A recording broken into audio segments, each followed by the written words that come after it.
D24 news కి స్వాగతం. పల్లెలే దేశానికి పట్టుకొమ్మలన్నారు మహాత్మా గాంధీజీ. గ్రామ పంచాయతీలలో ఆదాయ మార్గాలు లేక నిధుల కొరత తీవ్రంగా ఉన్నందున కనీసం పారిశుద్ధ్య కార్యక్రమాలు కూడా నిర్వహించలేని దౌర్భాగ్య స్థితిలో ఉండడం చాలా బాధాకరం. గత ప్రభుత్వాలలో జరిగిన తప్పులను పార్టీల పరంగా ఒకరి మీద ఒకరు విమర్శించుకోవడం కంటే ప్రస్తుతం ప్రజలందరూ మన గ్రామం, మన రాష్ట్రం, మన దేశం నినాదంతో గ్రామాభివృద్ధి లక్ష్యంగా ప్రతి గ్రామంలోనూ ఆర్థిక సంపద సృష్టించుకోవడానికి ముందుకు రావడం ద్వారా ప్రభుత్వానికి అందరూ సహకరించాలని సామాజిక ఉద్యమకారుడు పాటంశెట్టి సూర్యచంద్ర కోరారు. 23వ తేదీన శుక్రవారం నాడు అన్ని గ్రామాలలో గ్రామ సభల ద్వారా గ్రామీణ ఉపాధి హామీ పథకం అభివృద్ధి పనులపై చర్చించి గ్రామ సభ తీర్మానాలు చేయాలన్నారు. పంచాయతీరాజ్ శాఖ మంత్రివర్యులు పవన్ కళ్యాణ్ ఆదేశాల వరకు రాష్ట్రంలో ఉన్న 13,326 గ్రామ పంచాయతీల్లో ఉన్న సుమారు 1,00,000 చెరువుల్లో సుమారు 1 కోటి మొక్కలు కొబ్బరి, మామిడి, జీడి మొదలగు ఆదాయాన్నిచ్చే పండ్ల మొక్కలు నాటాలని, ఈ బృహత్తర కార్యక్రమం ద్వారా 5 సంవత్సరాల తర్వాత గ్రామాలకు ఆదాయ వనరులు ఏర్పడతాయని, ఈ కార్యక్రమాన్ని సామాజిక బాధ్యతగా భావించి ప్రజలందరూ అన్ని గ్రామాలలో జరిగే గ్రామ సభలలో పాల్గొనాలని సామాజిక ఉద్యమకారుడు పాటంశెట్టి సూర్యచంద్ర కోరారు. పల్లెలే దేశానికి పట్టుకొమ్మలు అన్నారు పూజ్య బాపూజీ మహాత్మా గాంధీజీ. అటువంటి పల్లెలు కనీస పారిశుధ్యం నిర్వహించడానికి కూడా నిధులు లేక, స్వీపర్లకి జీతాలు ఇవ్వడానికి కూడా నిధులు లేక ఎంతో దుర్భరమైన పరిస్థితుల్లో అనారోగ్యంతో కొట్టుమిట్టాడుతున్న పరిస్థితి ఆంధ్రప్రదేశ్లో చూస్తూ ఉన్నాం.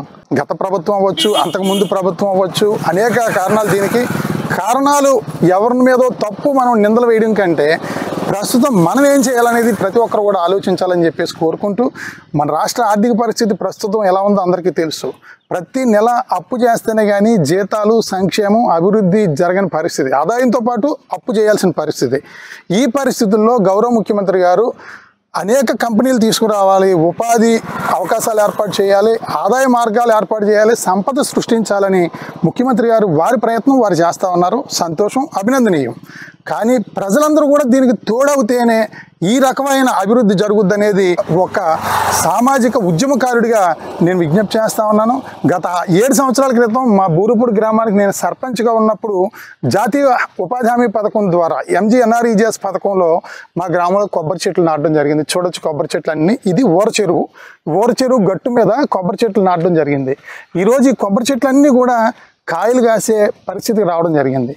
నేను ఈ సందర్భంగా ఈ కొబ్బరి చెట్ల దగ్గర ఈ వీడియో ఎందుకు చేస్తున్నానంటే 13,326 గ్రామ పంచాయతీల్లోని సుమారు 1,00,000 పైన చెరువులు ఉన్నాయి. ఒక్కొక్క చెరువు గట్టు మీద కూడా 100 కొబ్బరి మొక్కలు కానీ, జీడిమాడి మొక్కలు కానీ, మామిడి మొక్కలు కానీ నాటినట్లయితే 1 కోటి మొక్కలు నాటే అవకాశం ఉంది. సంవత్సరం ఇప్పుడు వర్షాకాలం కాబట్టి 1 కోటి మొక్కలు నాటితే 5 సంవత్సరాల తర్వాత కోట్లాది రూపాయలు ఆదాయం గ్రామాల్లోనే వస్తుంది.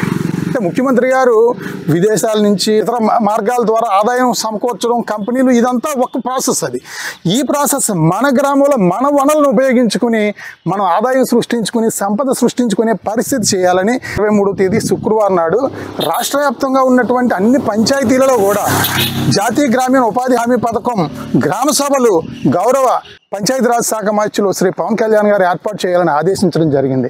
ఈ సందర్భంగా సర్పంచుల్ని, ఎంపీటీసీలని, వార్డు మెంబర్లని, అదే రకంగా ప్రజాప్రతినిధుల్ని, ప్రజలందరినీ కూడా నేను కోరేది, మీ గ్రామాల్లో ఉన్నటువంటి అన్ని చెరువు గట్ల మీద కూడా మొక్కలు నాటి ఆ మొక్కల ద్వారా ఆదాయాన్ని మనం సృష్టించుకునే కార్యక్రమానికి ఎల్లుండి శ్రీకారం చుట్టాలి 23వ తేదీనని చెప్పేసి ప్రతి ఒక్కరు కూడా విజ్ఞప్తి చేస్తామని. చూడొచ్చు చక్కని మొక్కలు. అంటే వేల కోట్ల రూపాయల ఆదాయం గ్రామాల ద్వారా మనం సృష్టించుకునే పరిస్థితి మనం చేయాలి. ఇదంతా మాటల వరకునే జరుగుద్ది, చేతలు జరగదని ఎవరు అనుకోవద్దు. ఎందుకంటే అందరూ కలిసి ఏదైనా చేయొచ్చు. ఇప్పుడు ఈ కొబ్బరి మొక్కలన్నీ కూడా నేను సర్పంచ్గా ఉన్నప్పుడు మా గ్రామ ఎంపీటీసీ కానీ, వార్డు మెంబర్లు కానీ, గ్రామ ప్రజలు, యువత అందరి సహకారంతో నాటడం జరిగింది. ఇవన్నీ కూడా ఇవాళ ఫలసాయాన్ని ఇచ్చే పరిస్థితి. కాబట్టి ప్రతి ఒక్కరూ కూడా మొక్కలు నాటుదాం. ఎందుకంటే మొక్క లేనిదే మనిషి లేడు. మొక్క మనకి మంచి ఆక్సిజన్ ఇస్తుంది, ఈరోజు ఆదాయాన్ని సమకూర్చే పరిస్థితి. కాబట్టి ప్రతి ఒక్కరూ కూడా మరి 23వ తేదీన జరిగే గ్రామ సభలో మీ గ్రామాల్లో మొక్కలు నాటే కార్యక్రమానికి తీర్మానాలు చేయాలని ప్రతి గ్రామంలోని కూడా ప్రజలందరూ కూడా విజ్ఞప్తి చేస్తా ఉన్నాను. మీ పాటంశెట్టి సూర్యచంద్ర, జగ్గంపేట నియోజకవర్గం.